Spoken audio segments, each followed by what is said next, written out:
Namaste, I'm Kanchana Advocate. Today I'm dealing with Supreme Court landmark judgment in the year 2024 in the case of the government of NCT of Delhi and others versus Praveen Kumar alias Prashant 2024 Supreme Court.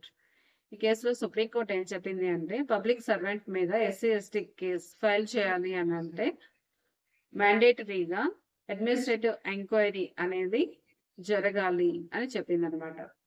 ఈ case బ్యాక్గ్రౌండ్కి వెళ్ళినట్టయితే complainant public servant మీద case file చేయడం జరిగింది trial కోర్టులో, అంటే court of సెషన్లో అనమాట.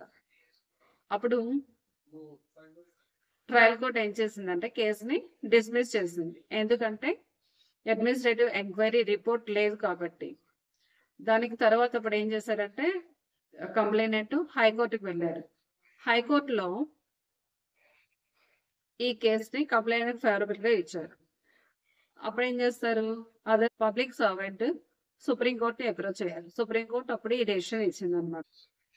మన ఇండియన్ లా ప్రకారం ఎస్సీ ఎస్టీ కేసెస్ లో కాగ్నిజబుల్ అఫెన్స్ అనేది ఎప్పుడు అవుతుంది అంటే అడ్మినిస్ట్రేటివ్ ఎంక్వైరీ రిపోర్ట్ బేస్ చేసుకొని అవుతుంది. అడ్మినిస్ట్రేటివ్ ఎంక్వైరీ రిపోర్ట్ లో ఏంటి కన్సిడర్ చేస్తారు అని అంటే, ఒకవేళ పబ్లిక్ సర్వెంట్ తన డ్యూటీని నెగ్లెక్ట్ చేయడం ఇంటెన్షనల్ గా చేశాడా అన్ఇంటెన్షనల్ గా చేశాడా దాని మీద అడ్మినిస్ట్రేటివ్ ఎంక్వైరీ అనేది జరుగుతుంది. ఇంకా కోర్టు కాగ్నిజెన్స్ తీసుకోవాలి అని అంటే అడ్మినిస్ట్రేటివ్ ఎంక్వైరీ అనేది మ్యాండేటరీ, అంటే అడ్మినిస్ట్రేటివ్ ఎంక్వైరీ రిపోర్ట్ అనేది మ్యాండేటరీ అన్నమాట. అడ్మినిస్ట్రేటివ్ ఎంక్వైరీ వలన ప్రిన్సిపల్స్ ఆఫ్ న్యాచురల్ జస్టిస్ అనేవి ఫాలో అవడం జరుగుతుంది. లీగల్ ప్రొసీడింగ్స్ అనేవి సక్రమంగాను జరుగుతాయి అన్నమాట.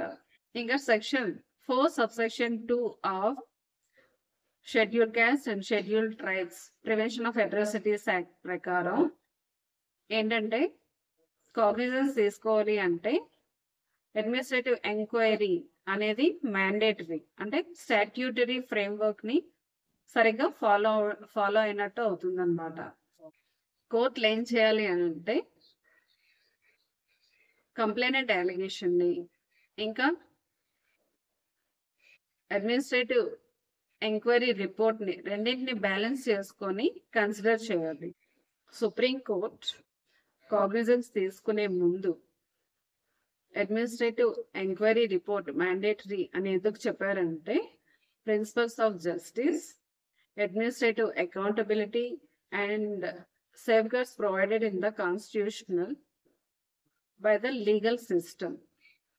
దీనికోసం అడ్మినిస్ట్రేటివ్ ఎంక్వైరీ అనేది mandatory for taking consideration in cases of SC ST act అని తెలియజేసాయి. Thank you.